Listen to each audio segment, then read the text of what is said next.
so much.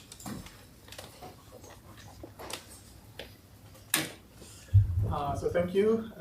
My name is Nouamane Tazi. I'm a machine learning engineer at Hugging Face. I work at the distributed training team, currently leading the Nanotron library, the library that we use for training like StarCoder, SmallNM, etc. And today I'm going to be presenting to you or demystifying the 5D parallelism.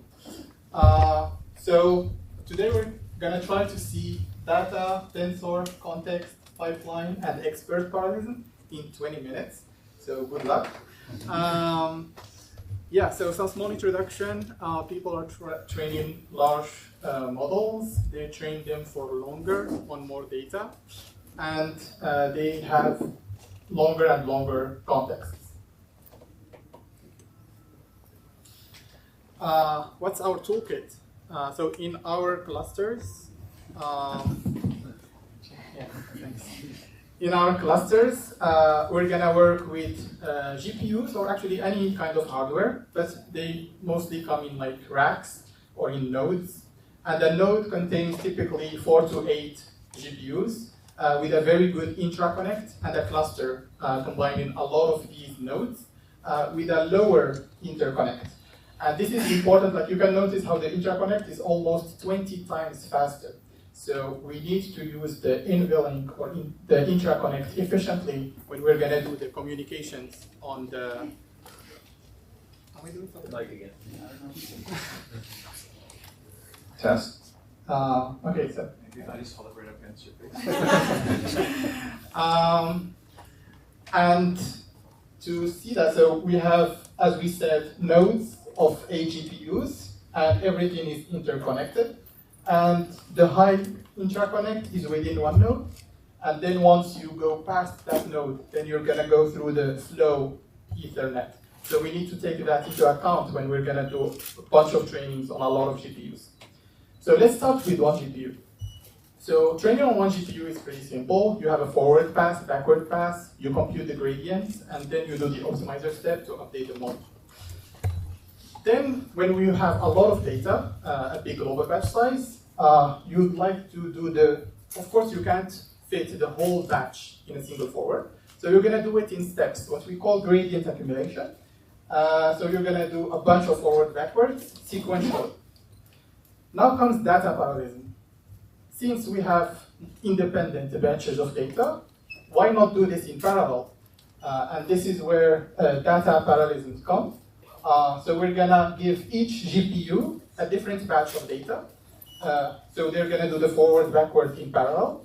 And then we're gonna sync them. So we're gonna need to run a communication between the GPUs to sync the gradients to have the same exact training. So the compute communication diagram is gonna look like this. You're gonna do the forward, backward. This is for each GPU. And then you have this communication step, which is an all reuse. Now what we can see here is that for that amount of time, the GPU stays idle. But that's not why we have GPUs. If we have GPUs, they must work all the time. And luckily we can use our network while doing computation. So let's try to overlap them.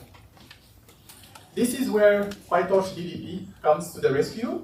And it tries to overlap the synchronization with the backward very nicely, thanks to the bucketing system. So the question is, since BP works so well, why can't we just always set BP to the amount of GPUs we have and then launch trainings? Comes the first constraint. We need to satisfy a global batch size. There's some papers that say, so if you train with a bigger global batch size, which is the batch size that you're training on in one iteration step, in one optimizer update step. So the fewer updates, you're going to affect performance, basically. So people usually try and train with a global batch size of like 10 millions of tokens. And so once you set a BP size of 32K, let's say you have 32,000 GPUs, and you use all of them using data parallel, you're quickly going to overshoot that global batch size, and so you're going to affect your performance. And thus, we can not only use one form of parallelism, which is data. So the other constraint is that data parallel assumes that you can fit the model in one GPU. But if you take the Llama 3.3 70 billion model, it cannot be loaded on a single GPU because it takes like 140 gigs of memory. And of course, you're limited by the number of GPUs you own. So the goal is, let's use the available GPUs efficiently to try and train as fast as possible. And thus, we're going to need to optimize our throughput. If we go back to our diagram from before, this is using data parallel, we notice that here, the network is idle. And we said that we can overlap compute and network. So how can we do that? One idea is that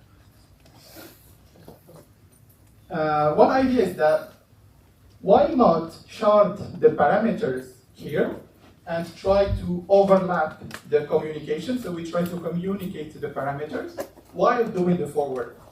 And this is what 03, or since it's Python today, it's called FSDP. This is what FSDP does. So FSDP shards the model. So let's say you have a big model, you're going to shard its parameters. And then every time you want to do the forward on that part of the model, you're going to fetch it with what we call prefetching. So for example, we're going to prefetch 0, then do the forward, prefetch 1, do the forward, etc. And with this, we can have a nice overlap between compute and communication, even in the forward and backward. And the cluster is happy because it does the work all the time. But we still have the constraint is that it scales with data. So we can't just use FSDP all the time if you have a lot of GPUs.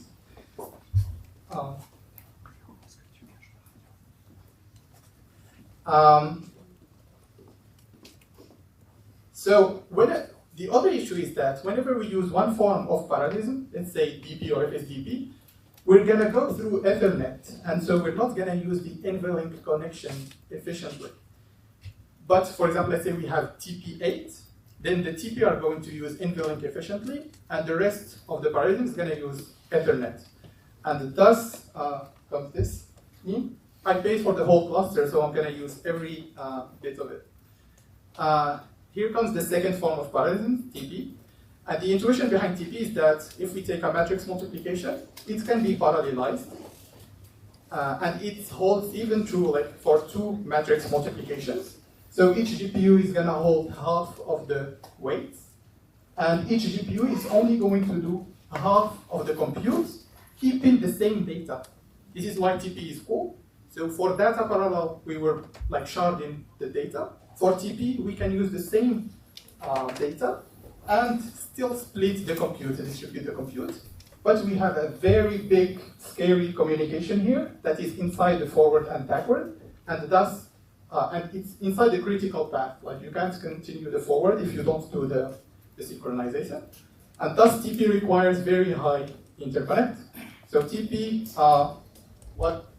it's good to shard the model, distribute the compute, and do compute that comes a lot of time. It's actually 4 times each decoder layer. So it helps to overcome the global batch size constraint, but needs high interconnect. The third form of parallelism, CP. CP is used when you want to scale sequence length. Obviously, the memory is going to low. And CP, what it does is that it's going to shard the data along the sequence dimension. So if you train it with 128K, it's going to shard along that.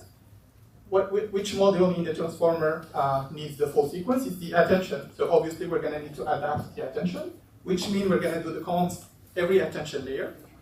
And we're going to need to sync the gradients because every GPU is going to see a different data. And you have a nice diagram of ring attention. For the constant compute, they can be nicely overlapped thanks to the prefetching as well. So while you're doing a online softmax or online computation of the attention with KIVI, you can already fetch the next key and value. And thus it can work nicely, but it requires high interconnect, similar to TP, because you cannot continue the forward unless you get these results. And let's take a small digestion break. For PP, the intuition behind it is that, so you have transformer, a lot of layers, and you can shard across the number of layers. So let's say we have a model which has 4 layers. We're going to put each layer in a GPU, right? we have, of course, our batches, like let's say 8 batches. Then we start with the first batch. We're going to do the forward, send the activation to the second GPU, do the forward, etc. Same thing for the backward. And we do that for all the batches. The problem with PP is that you have a big pipeline bubble, which keeps the GPUs idle, and we don't want that. Unless DeepSeek have came up with this very nice, fancy pipeline scheduler called DualPipe. And as you can see here, there's almost no bubble. So it works very nicely. That's it. And for EP, EP works with MOEs.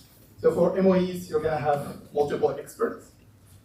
And the router is going to try to dispatch the token to the correct expert. So obviously, if you have the experts that are sharded, then the router will need to send the correct token to the correct device. So we're going to need an all-to-all here. And after the compute of the FFM.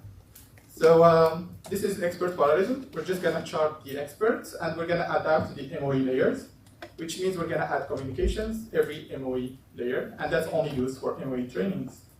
And of course, DeepSeek has also granted us a very cool implementation, DeepEP, which overlaps compute and communication very efficiently. 5D in a nutshell, we made a very nice diagram to summarize all of this, where you can find communication at which point CP affects only attention, EP affects only the MLP. Then you have communications that affect parameters, some of them affect activations. This helps summarize it. We also made a cheat sheet, which is the recommendations we use for our trainings. And you can find much more in Narratron, Torch Titan, Megatron NewSpeed, and of course the UltraScale playbook. Finally, as we scale to thousands of GPUs, let's be mindful of their energy impacts and try to use them responsibly, and so try to train or use all of them for the fewest, train as fast as possible, basically, to not waste energy. Thank you.